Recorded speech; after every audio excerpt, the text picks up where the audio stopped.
Japan's former Prime Minister Shinzo Abe was claimed to have died in hospital after he was shot at a political campaign event.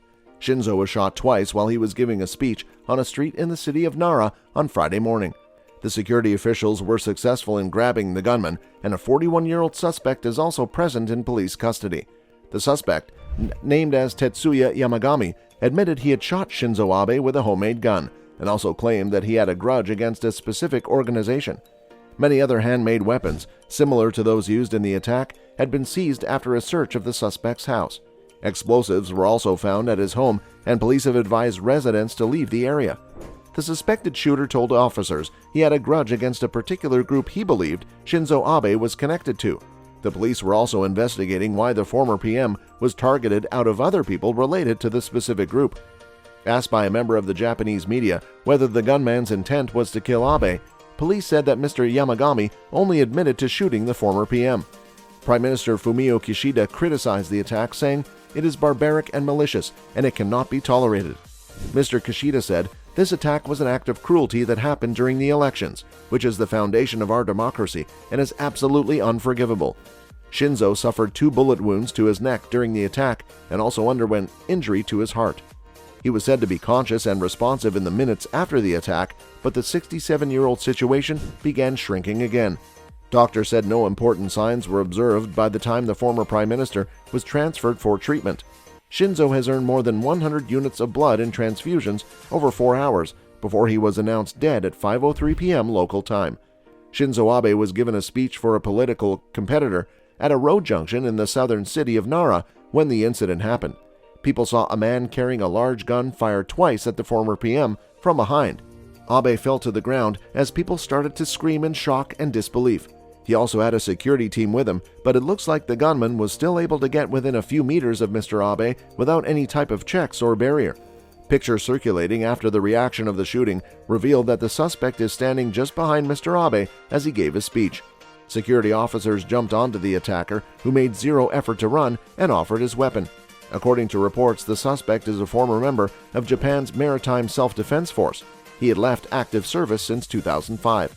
Shinzo Abe's speech was part of a campaign for his former party, the Liberal Democratic Party, as upper house elections in Japan are expected to take place later this week. Ministers across the country were later told to return to Tokyo soon after the incident happened.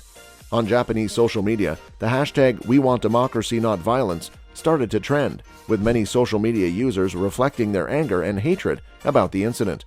Abe, who was Japan's longest-serving prime minister, held office in 2006 for a year and then again from 2012 to 2020, before stepping down after mentioning health issues. He later revealed that he had undergone a relapse of ulcerative colitis, which is an intestinal disease. While he was in office, he lifted more assertive policies on defense along with foreign policy and made a long attempt to modify Japan's pacifist post-war constitution. He also pushed for an economic policy that came to be known as Abenomics, built on monetary easing, fiscal stimulus, and structural reforms. He was succeeded by his close party ally Yoshihide Suga, who was later replaced by Fumio Kishida. Gun violence is very rare in Japan, where handguns are banned and incidents of political violence are almost unexpected. In 2014, there were just 6 incidents of gun deaths in Japan, as compared to 33,599 in the U.S. People have to go through a strict exam and mental health tests in order to purchase a gun, and even then, only shotguns and air rifles are permitted to them.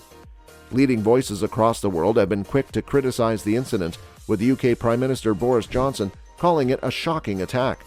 The U.S. ambassador to Japan, Rahm Emanuel, said Abe had been an excellent leader of Japan and a determined ally of the U.S. South Korean President Yoon Suk-yeol called the attack an improper act of crime and extended condolences to the Japanese people for losing their longest-serving prime minister and an honorable politician. Chinese Foreign Ministry spokesman Zhao Lijian also said that his country was stunned by this attack. He claimed that this surprising incident should not be associated with Sino-Japanese relations and had no comment when asked about Chinese social media reaction. Comments surging over the attack on Mr. Abe have dominated Chinese social media and have also emerged on Korean platforms. China and South Korea have had complicated and fraught connections with Japan. Abe, who was known for his military hawkishness, was disliked by citizens of both countries during his term in office.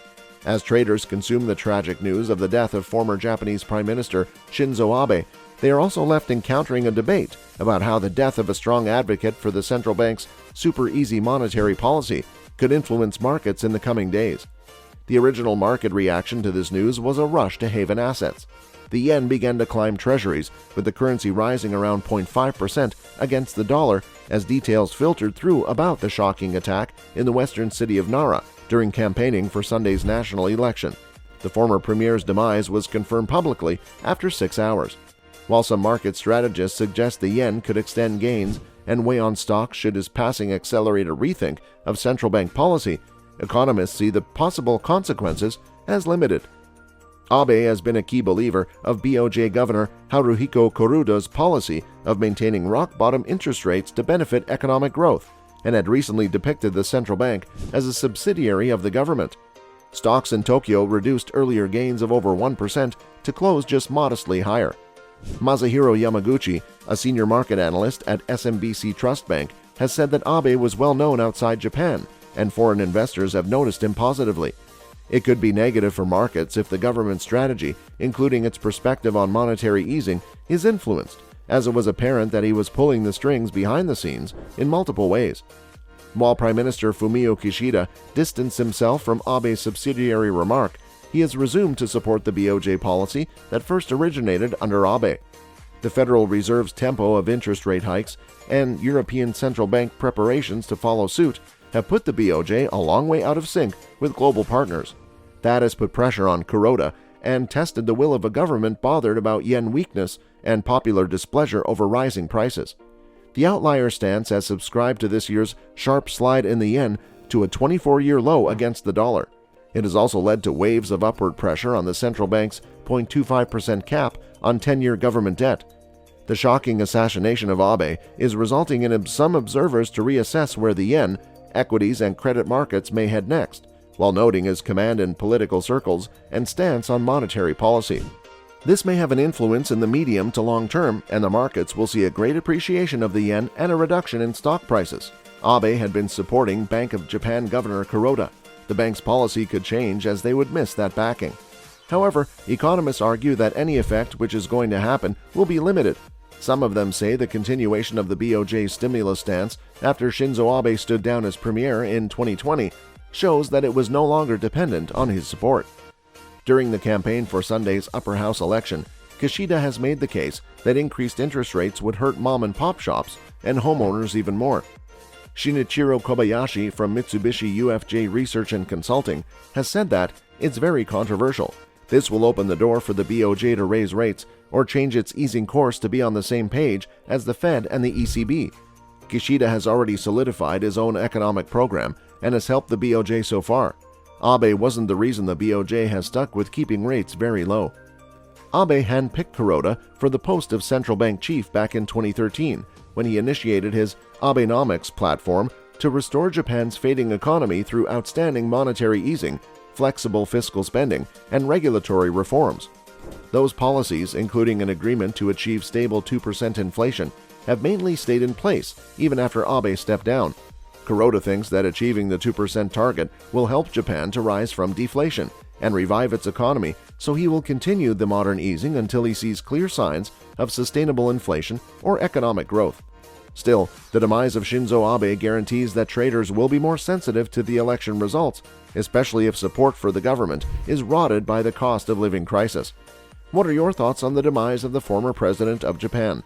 Is it going to affect the global market? Tell us in the comment section below. With that being said, it's time to end our today's video. Press the like button and subscribe to our channel for more interesting stuff. Peace.